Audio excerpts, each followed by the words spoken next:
এইদৰেহে কম মই সকলো ধৰ্মৰ মানুহক ভাল পাওঁ, সকলো জাতিক মই ভাল পাওঁ। মোৰ কোনো ধৰ্ম নাই, মোৰ কোনো ভগৱান নাই, মোৰ কোনো জাতি নাই।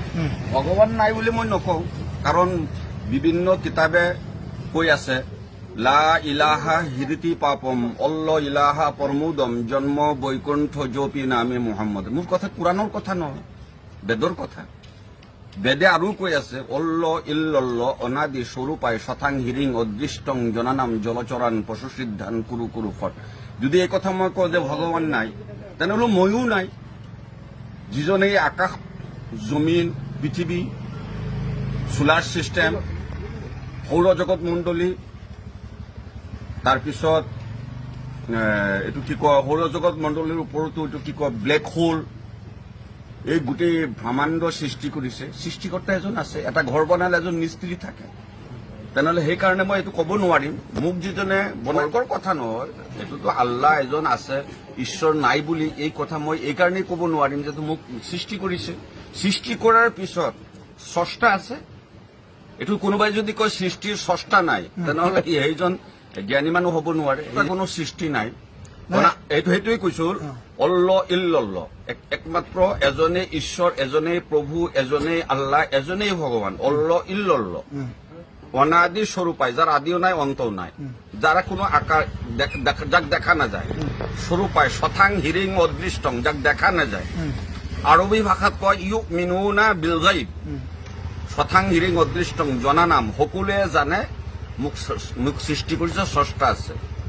জলচৰান পশু সিদ্ধান কুৰু কুৰু ফট, যিজন ঈশ্বৰে মানুহক ফলভূমিত, জলভূমিত, জুইত, বায়ুত, বতাহত সকলো বস্তুতে শক্তি দান কৰিছে, সেইজনে হ'ল সৃষ্টিকৰ্তা।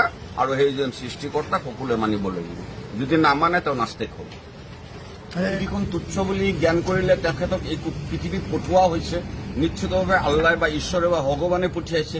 এই পৃথিৱীত অৰ্জন কৰিবৰ কাৰণে পঠিয়াইছে। অৰ্জন কি? সেই অৰ্জন হ'ল সামাজিক অৰ্জন, নিজৰ অৰ্জন, দুখীয়াক ভাল পোৱা, গৰীবক ভাল পোৱা, যিসকল মানুহে বিপদত পৰিছে বিপদৰ পৰা উদ্ধাৰ কৰা, বুঢ়া মানুহক ভাল পোৱা, পিতৃ মাতৃক ভাল পোৱা। আজি বহুত মানুহ, ডাঙৰ ডাঙৰ মানুহ দেখা যায়, পিতৃ মাতৃ বুঢ়া হোৱাৰ পিছত তেখেত ঘৈণীয়েকৰ কাৰণে, দ্বিতীয় কাৰণ হ'ল পিতৃ মাতৃ বৃদ্ধ হোৱাৰ কাৰণে তেওঁলোকক দেখা ভাল নেদেখে। এই কাৰণে তেওঁৰ ভদ্ৰতাৰ এইটো মানে পৰিপক্ক হয়, অপৰিপক্ক হয়। সেইকাৰণে তেওঁলোকে মা দেউতাক বৃদ্ধাশ্ৰমতে, তেনেকুৱা ভদ্ৰ মানুহক মই ঘৃণা কৰোঁ। তেনেকুৱা ভদ্ৰ মানুহক মই আন্তৰিকভাৱে অন্তৰ দি পেলাই ঘৃণা কৰোঁ। প্ৰত্যেকটো কথাতেই কোৰাণ শৰীফত পোৱা যায় এনেকুৱা যে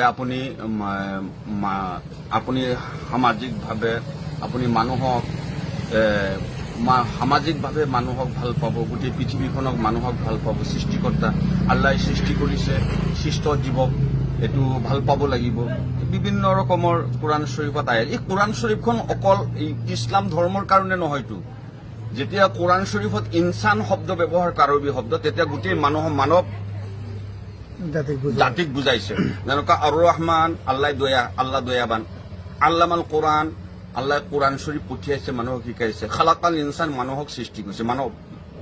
এতিয়া খালাকাল ইনচান বুলি ক'লে তাত কোৱা নাই এই মিয়া মানুহ বুলি বা বিহাৰী মানুহ বুলি, অসমীয়া, জোলা, এইবিলাক মানুহ কোৱা নাই। খালাকাল ইনচান মানে গোটেই মানৱ সম্পদটোকে বুজাইছে।